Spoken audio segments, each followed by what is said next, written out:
Hello, bonsoir. My name is Rita Parikh. A long time ago, I found myself standing in front of a chicken coop. The NGO types in the audience can relate.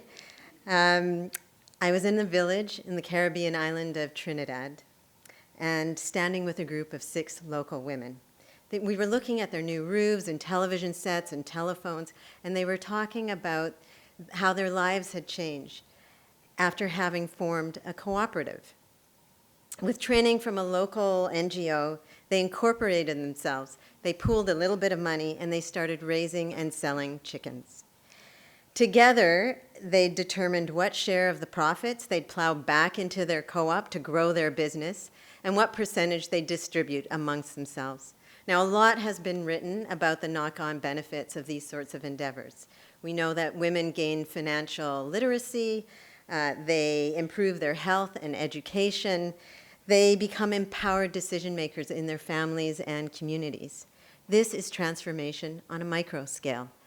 But the power of cooperatives, the transformative power of cooperatives, to their ability to use collaboration as a tool, as a democratic tool to democratize the economy, to put the economy at the service of people and their communities, that is vast, and that's what I want to talk about today. So stay with me. In 1971, a group of avid West Coast climbers, frustrated by the high cost of equipment and the fact that they had to go south of the border to purchase it, set up a consumer co-op so they could offer members a local source of reasonably priced gear.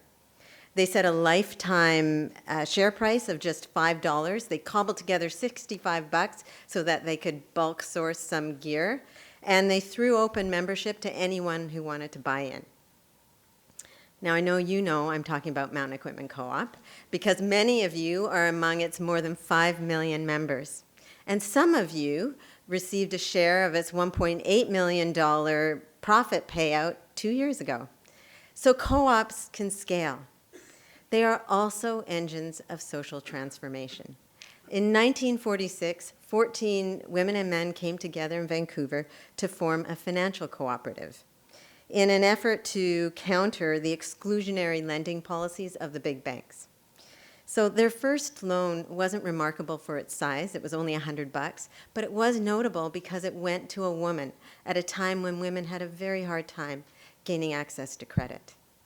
So there have been a lot of firsts for Van City. Today it has more than 500,000 members and $25 billion in assets. And it was the first financial institution in the country to offer loans to women without requiring a male signature.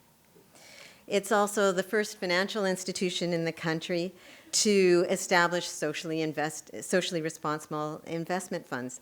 The first to be carbon neutral over a decade ago, the first to make reconciliation a core value. Like every credit union in the world, members drive the vision and the mission and vision of the organization, which is why you will never find a traditional bank whose shareholders have decided that 30% of its annual profits be returned to depositors and their community every year. But that's what this bank does because it is a co-op. So what is a co-op? A co-op is a legal, formal, incorporated business that is owned by an association of members who have come together to meet a collective need.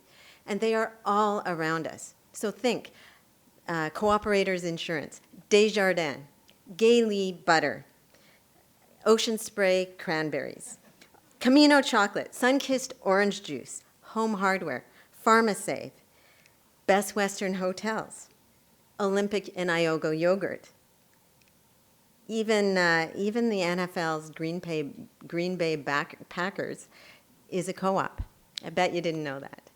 There are 7,000 co-ops in Canada alone, and together they contribute more than $60 billion to our economy. But what's most profound and radical about co-ops is the principle of one member, one vote. Regardless of how many chickens you have, regardless of how many shares you buy. Members exert power either directly or indirectly through the directors that they elect. And it's this democratic ownership structure that flips the traditional corporate model where customers exist solely to deliver profits to the shareholders. With co-ops, the whole enterprise exists to serve their members. 3 years ago, my co-op journey took me on a study tour to Emilia-Romagna, a region in northern Italy with a population of about 4.5 million people. There, the co-op sector, from housing to manufacturing, contributes more than 30% of its GDP. Interestingly, some of the co-ops provide childcare and elder care and care for vulnerable populations, and they are jointly owned by those receiving and giving care. It's fascinating. And co-ops are resilient as well. So during the economic crisis from 2007 to 2011, the national unemployment rate in Italy rose by 2%, but co-ops didn't shed their workforce. In fact, during that period, the co-op sector increased its employment, increased its labor force by 8%. In fact, a co-op is twice as likely to still be in business after 10 years than is its private sector peer. And that's because in tough times and in good times, the decisions members make to lower or increase prices or wages, to risk capital or to contract, are rooted in principles that direct them to meet the needs of members and communities first. So how do we compel this movement forward?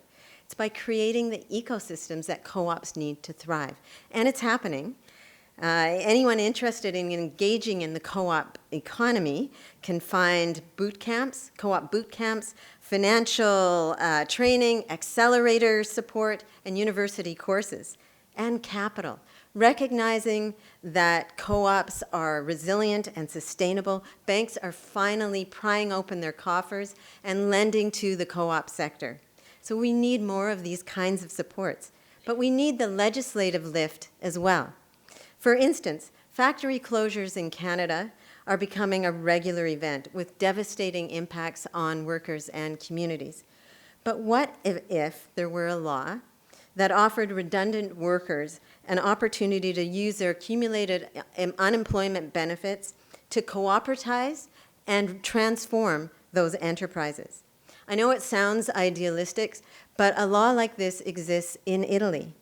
And it's helped more than 9,000 workers who would have otherwise lost their jobs to corporate closures to buy up, cooperatize, and recreate these businesses. So we can do more. As consumers, we can proactively seek out co-op services and goods.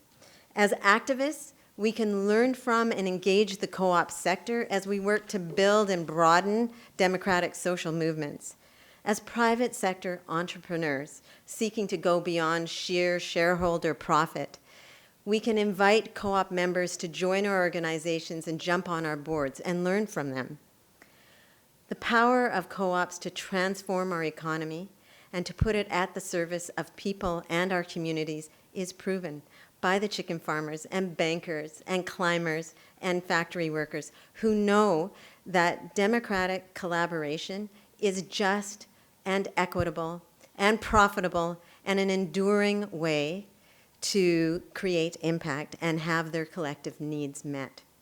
Co-ops are not new on the community action landscape, but as a model for creating impact, they deserve our attention. Thank you.